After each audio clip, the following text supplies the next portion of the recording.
E o nosso pastor presidente, pastor Marcelo Pinto, ele é pai da Marcela Thaís, né? E ele falou sobre isso. Ele fala sobre isso na hora da ordenação. E ele fala: pensa bem, vocês que estão aqui para ser pastor. Porque pastor não é só cargo, pastor não é só título. Vocês vão ficar só, vocês vão chorar. Num momento onde ninguém vai ver, parece que só vai estar você no mundo. Mas pensem bem. Porque, irmão, é muito responsabilidade. É Sim. muita responsabilidade. Mas a minha função pastoral, eu tenho um rebanho, que não é só a minha igreja. Eu sou co-pastor na minha igreja. Mas meu rebanho maior está no meio dos músicos. Eu sou pastor deles. Temos Nós tivemos a Marcha para Jesus agora. Nós temos um grupo de mais de 100 pessoas, onde servem nos outros lugares.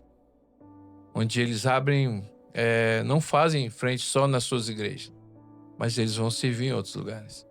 E isso, para mim, é o maior legado que a gente pode deixar, né? Verdade. Ensinar, entendeu? A ser gente. Ensinar a amar o próximo. Ensinar a amar o seu pastor. Olha só como é que isso funciona. O Lucas, de tanto andar comigo, as pessoas falam: bicho, o Lucas parece que é seu pai. Porque ele cuida tanto das minhas coisas. Uma vez nós estávamos numa vigília lá em Lusiânia, num ginásio gigantesco, né? E o som, cara, bacanizado assim, muito bom e tudo.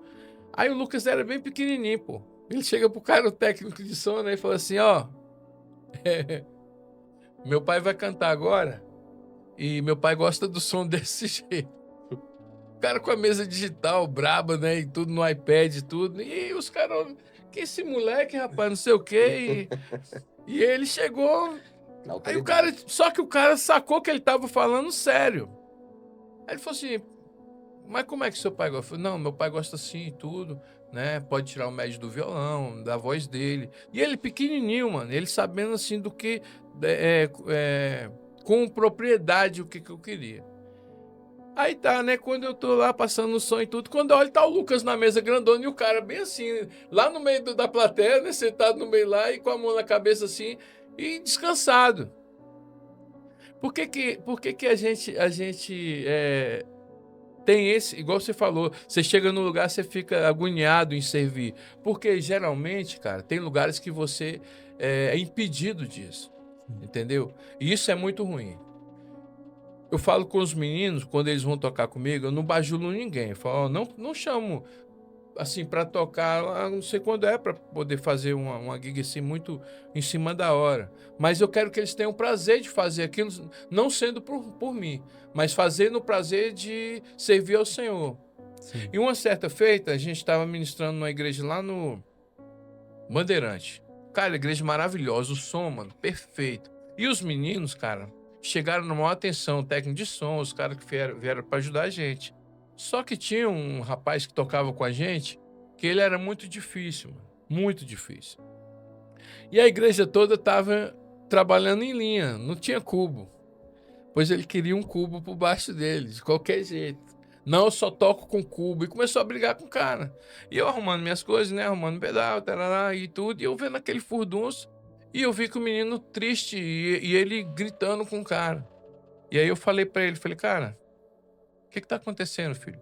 Ele falou: não, o rapaz que o senhor trouxe aí tá brigando com a gente que a gente não tem um cubo aqui de baixo pra ele, porque ele só toca desse jeito na igreja dele e tudo. Eu falei: só que aqui na igreja dele. E aí eu cheguei, chamei ele, né?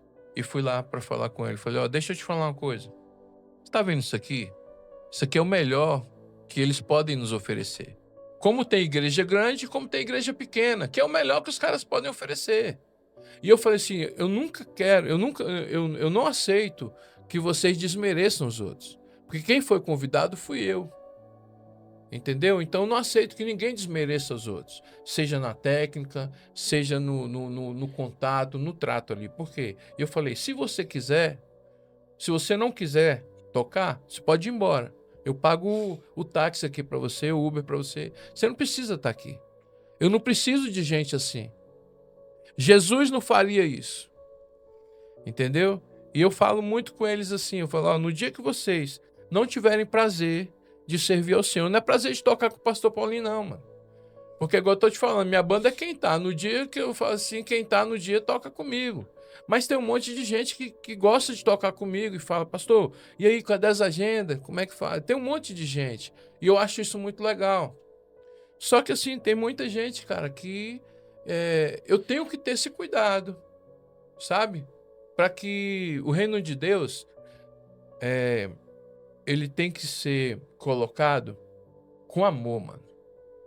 Em tudo. Você falou uma coisa muito precisa. Cara, eu fico agoniado para poder ajudar, sabe? Se eu não posso atrapalhar, eu não vou abrir minha boca, mas se eu posso ajudar com a técnica que seja, você sabe mais de áudio do que eu, por que que eu vou chegar? O Lucas hoje sabe mais de áudio do que eu, por que que, sabe?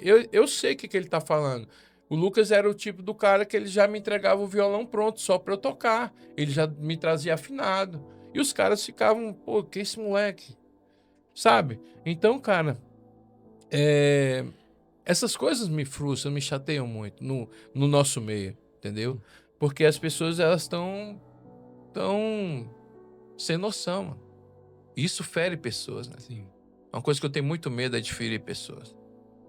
Isso a gente não deve fazer, sabe? Para que você que proclama a palavra, para você que vai ministrar daqui a pouco, Sim. entendeu? Não condiz com isso. Sim. E a gente tem que ter muito cuidado, né, cara? Muito cuidado.